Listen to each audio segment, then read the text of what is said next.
First, Angel plays hard every single possession, and that's something you can't teach. It's so hard to get an offensive board to begin with, and then she puts it back up with power. I thought out of everybody, Rickea Jackson was the most pro-ready. To lose 5 players and to come back, rebuild, listen, undefeated. For Asia to be only the second black woman to get her own signature shoe is, Hey, it's Maddy Hoops here, and on this episode of Barrier Breakers, I'm sitting down with the legend, Sheryl Swoopes. So you dropped your signature shoe, the colorway, and it was inspired by the Olympics. For me, when I found out that I was gonna be getting my own signature shoe, it was like, what?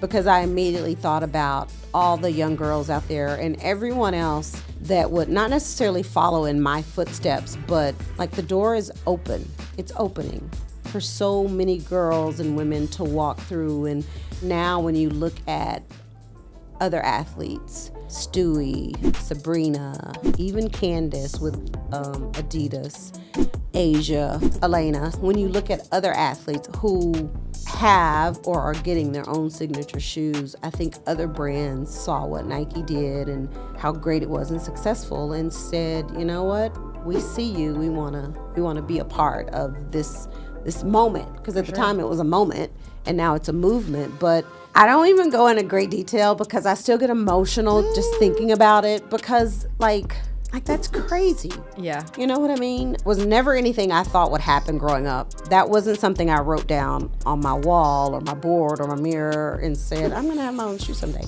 Never. But I remember when I wore it in Colorado Springs, like all of my teammates on that 96 team, they were so supportive and excited for me, right? Because it had never been done, ever.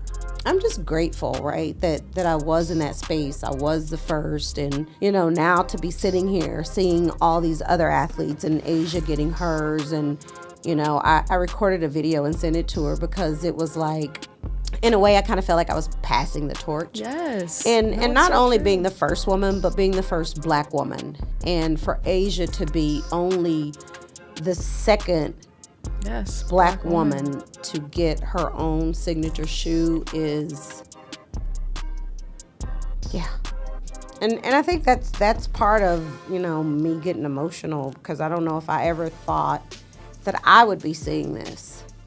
All right, Cheryl, do you have somebody that you think will be Rookie of the Year? I really don't. Right now, I have Angel, Caitlin. I love the Rookie of Dallas, Jaylen Brown. I did their preseason game, and she looked incredible, but I think she's hurt right now, so she's not playing. It's also all about fit and opportunity. Yeah. Because I love Rickea Jackson. Love her. I thought out of everybody, Rickea Jackson was the most pro-ready, but I don't think she's getting the minutes that some of these other girls are getting, because there's more opportunity. And that makes a difference, right? You got to get time to show what you can do. Angel plays hard every single possession, and that's something you can't teach.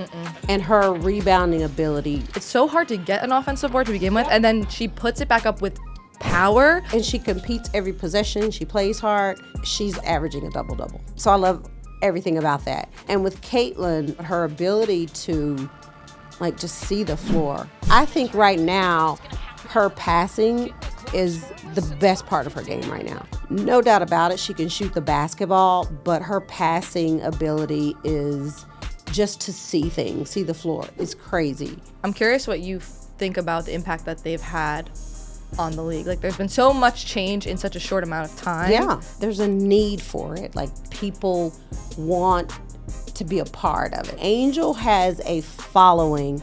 Angel has people that are like, we want to see her, we want to be a part of her, give me more, give me more. It's honestly not just about Caitlin being that player that's bringing the eyes to the league. Yes, people love watching her shoot that logo 3, and they want to see more of her, and they're tuning in because they want to see what she's going to do. You're going to get to see so much more than that. You're going to get to see all of this great talent that we've had forever. You've just been missing out. Dawn Staley, first black coach to ever win 3 national championships. You obviously have a huge, very close relationship with her. What is her success? What has it meant to you?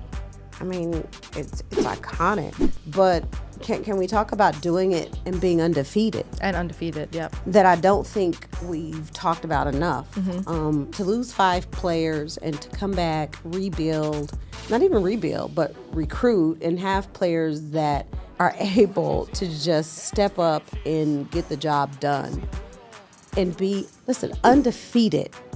I don't even know if there's a word to explain how I really feel about Dawn and her impact that she's had, not just on her team in South Carolina and women's basketball, but just in the world.